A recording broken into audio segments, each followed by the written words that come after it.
Hello student, Chavda sir lecture के YouTube channel में आपका स्वागत है। कक्षा 12वीं विषय भौतिक शास्त्र प्री बोर्ड परीक्षा 2021-22 का संपूर्ण हल हम इस वीडियो में लेके आ रहे हैं आप लोगों के लिए। तो आइए शुरुआत करते हैं सही विकल्प से। तो पहले वाले सही विकल्प का मान होगा आपका QE, F बराबर QE होता है। दूसरा होगा विद्युत और चुंबक दोनों। तीसरा होगा ऊर्जा संरक्षण के नियम से।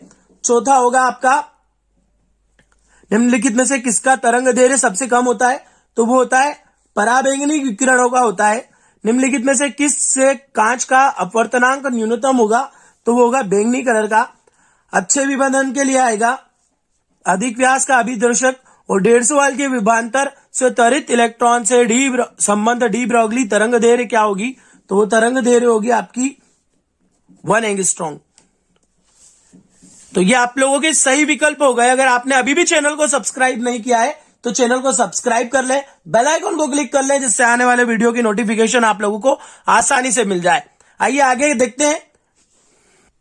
हमने हमारे चैनल के माध्यम से आप लोगों को हिंदी, अंग्रेजी, बायो और मैथ्स चारों के पेपर पहले ही सॉल्व करके दे दिए। अगर आपने वो नहीं देखे हो तो आप वो जरूर देखें। भले आपने पेपर लिख भी लिया हो कोई और यूट्यूब चैनल से, तो भी एक बार आप लोग मेरे वीडियो को जरूर देखें, तो आपको पता चलेगा किस स्टैंडर्ड से आंसर हमने सभी विषयों के दिए हैं। तो आप लोग एक बार जरूर देखें, सभी विषय के वीडियो जरूर देखें, भले ही आपने पेपर पहले से लिख लिया हो। ठीक है। एक आदर्श वोल्टामीटर का प्रतिरोध अनंत होता है। एलसी परिपथ में धारा और विभवांतर के मध्य का कलांतर जो होता है वो 90 डिग्री का होता है। अंधेरे में फोटोग्राफी के लिए अवरक्त रंगों का उपयोग किया जाता है। अवरक्त। जीवाणुनाशक के रूप में पराबैंगनी विकिरणों का उपयोग किया जाता है। एक सूक्ष्मदर्शी की नली की लंबाई बढ़ाने पर उसकी आवर्धन क्षमता घट जाती है। श्वेत प्रकाश में पतली फिल्म के रंगीन दिखाई देने के कारण वो है प्रकाश का व्यतिकरण। प्रकाश का व्यतिकरण।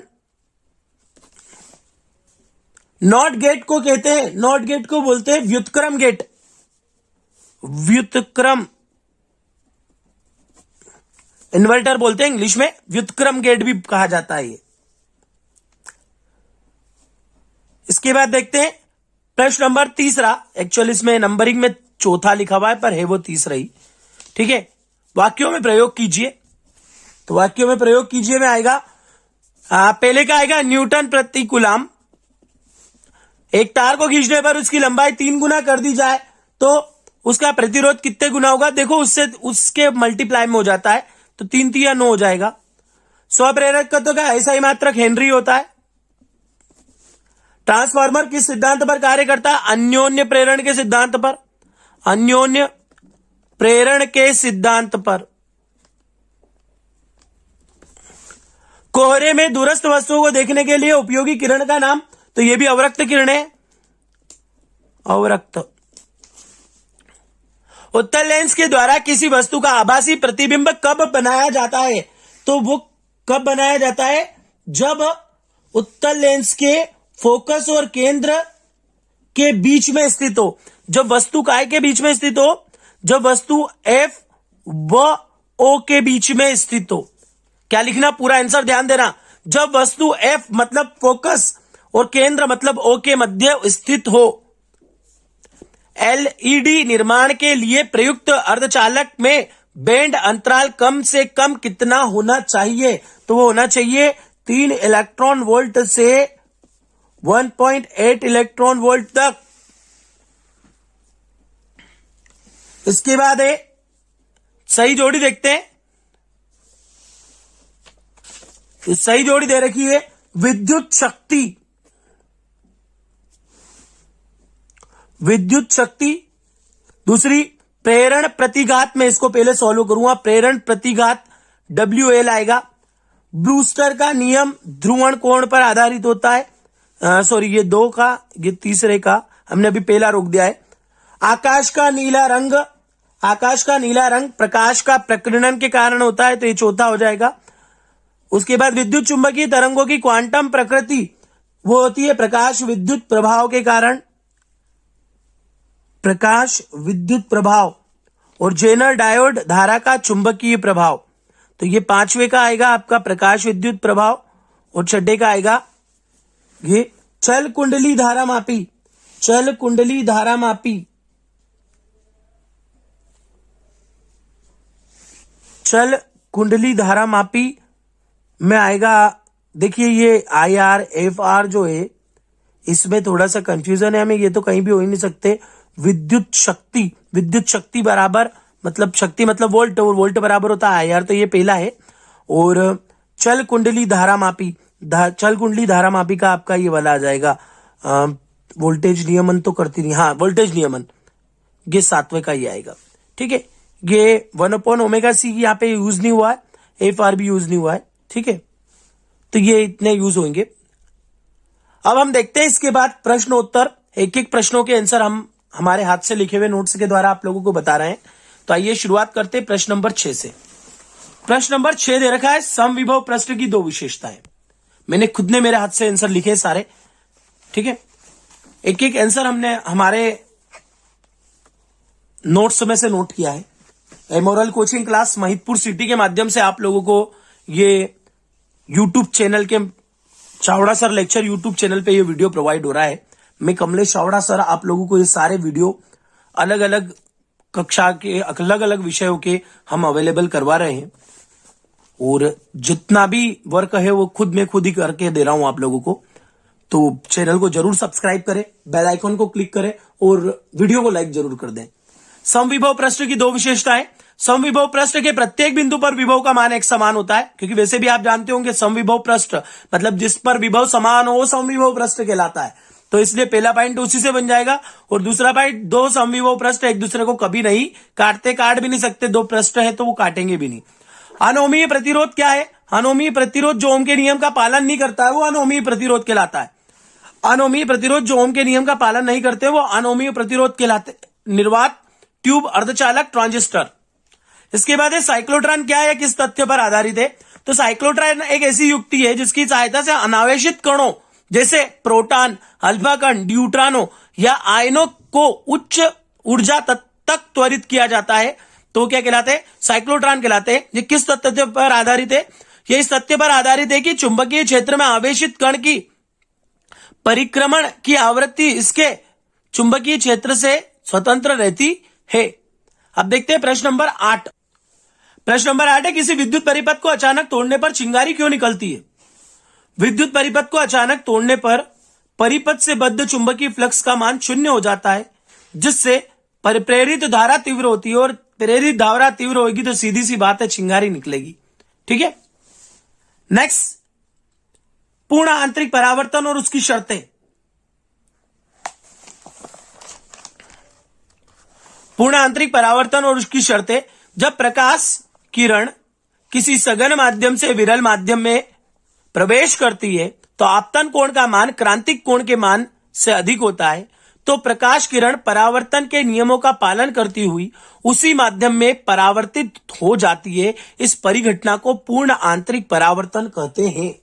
और इसकी 2 शर्तें हैं, प्रकाश किरण को सघन माध्यम से विरल माध्यम में जाना चाहिए, और दूसरा आपतन कोण के मान को माध्यम के जोड़े के क्रांतिक कोण के मान से अधिक होना चाहिए। तो ये हो गया हमारा प्रश्न नंबर 9। प्रश्न नंबर 10 देखते हैं। प्रश्न नंबर 10 है कला संबद्ध प्रकाश स्रोत क्या है? उन स्रोतों को कला संबद्ध प्रकाश स्रोत कहते हैं, यहां लिख लेना, प्रकाश स्रोत कहते हैं जिनसे उत्पन्न तरंगों की आवृत्ति, जो आवृत्ति होती है वो समान होती है तथा जिनके बीच कलांतर समय के सापेक्ष नियत बना रहता है। जिनके बीच कलांतर जो होता है वो समय के सापेक्ष नियत बना रहता है।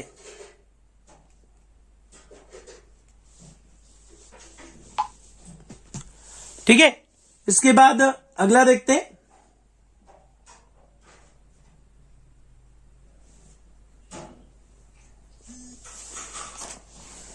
निरोधी विभव किसे कहते हैं? एनोड के उस ऋणात्मक विभव को जिस पर प्रकाश विद्युत धारा का मान शून्य हो जाता है निरोधी विभव कहते हैं। एनोड विभव के या एनोड के उस ऋणात्मक विभव को जिस पर प्रकाश विद्युत धारा का मान शून्य हो जाता है निरोधी विभव कहलाता है। अब देखते हैं एन और पी प्रकार के अर्धचालक में अंतर।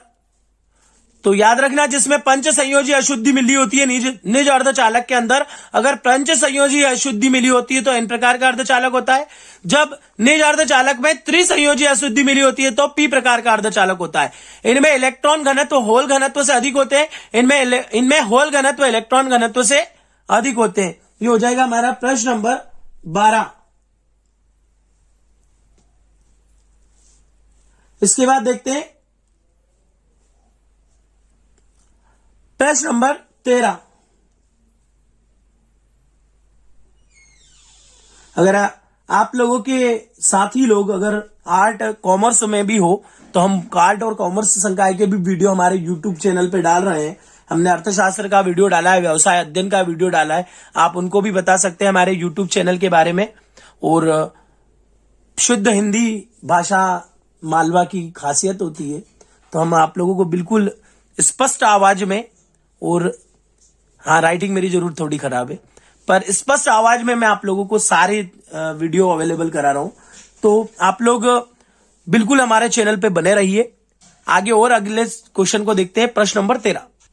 प्रश्न नंबर 13 में उन्होंने पूछा है व्हीटस्टोन सेतु सिद्धांत का को समझाइए। पूरा डेरिवेशन पूछा है। वैसे 3 नंबर में क्वेश्चन बहुत बड़ा होता है, पर पूछा है तो हम बता देते हैं। सेतु संतुलन की अवस्था में किन्हीं भी दो संलग्न प्रतिरोधों का अनुपात शेष दो संलग्न प्रतिरोधों के अनुपात के बराबर होता है, अर्थात P/Q इक्वल्स टू R/S। और फिर हमको डायग्राम बनाना, फिर डेरिवेशन करना है। तो पहले आप यहां तक का नोट कर लीजिए। फिर उसके बाद देखिए, अभी समझाने वाला मैटर तो है ही नहीं, समझाएंगे हम परीक्षा के बाद, क्योंकि फिजिक्स के आईएमपी क्वेश्चनों का मैं आप लोगों को वीडियो बना के देने वाला हूं परीक्षा के बाद। तो यहां पे अभी आप डायरेक्ट ध्यान रख लेंगे बिंदु बी जो ऊपर हमारा गया उस पे, और इस बिंदु डी पर हमने किरचॉफ का प्रथम नियम यूज किया है। सभी जगह जहां पे हमने आईजी लिखा है पूरे क्वेश्चन में, उसको संतुलन की स्थिति में 0 मान लिया है, इसलिए उसका मान कहीं पे भी लिखेंगे नहीं, हम वापस हटाते जाएंगे इसको। तो 2 इक्वेशन बन जाएगी, यहां तक आप नोट कर लीजिए।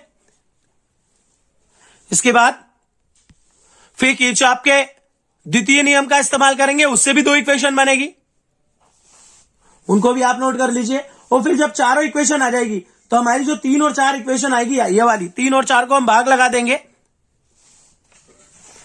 समीकरण 3 और 4 को भाग लगाएंगे, और I1 I2 बराबर है I3 I4 बराबर है समीकरण 1 से, इसलिए इन दोनों के मान बराबर बराबर रख के काटापीटी कर देंगे, तो आपका PQ/RS आ जाएगा व्हीटस्टोन सेतु सिद्धांत।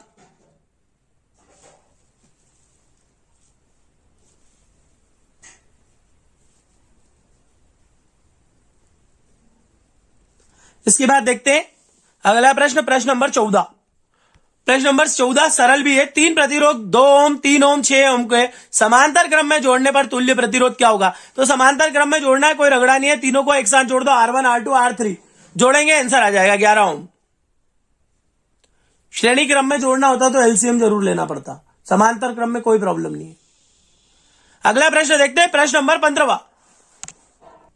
प्रश्न नंबर 15 पूछा है बायो-सेवर्ट का नियम लिखते हुए इसके आधार पर विद्युत धारा के एसआई मात्रक को परिभाषित कीजिए।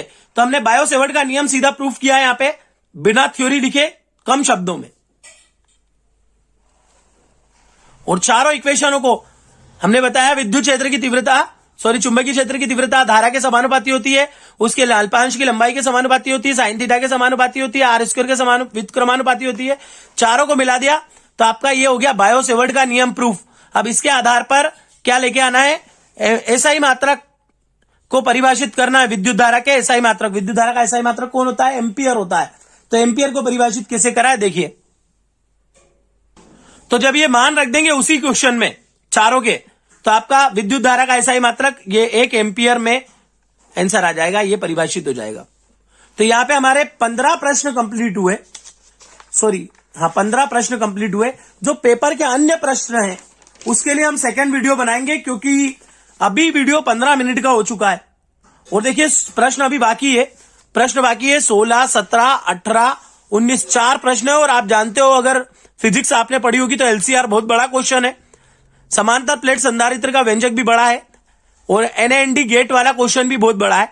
तो इसमें खुद में 10 मिनट लगने वाले हैं, तो यहाँ 15 मिनट से ज्यादा का वीडियो हो रहा है हमारा, तो हम इसको रोक रहे हैं यहाँ पे ही। और अगले वीडियो में आपको पार्ट 2 में ये अन्य क्वेश्चन देंगे हम, ठीक है। और अगर आपने अभी तक भी चैनल को सब्सक्राइब नहीं किया है हमारे, तो चैनल को सब्सक्राइब कर ले, बेल आइकन को क्लिक कर ले, जिससे जो आपका पार्ट 2 है और केमिस्ट्री की जो वीडियो है वो आपको आसानी से मिल जाए। कल दोपहर बाद हम आप लोगों को इसका भी वीडियो अवेलेबल करा देंगे। और विशेष रूप से कल गणतंत्र दिवस है, तो आप सभी को गणतंत्र दिवस की बहुत बहुत बधाई। धन्यवाद।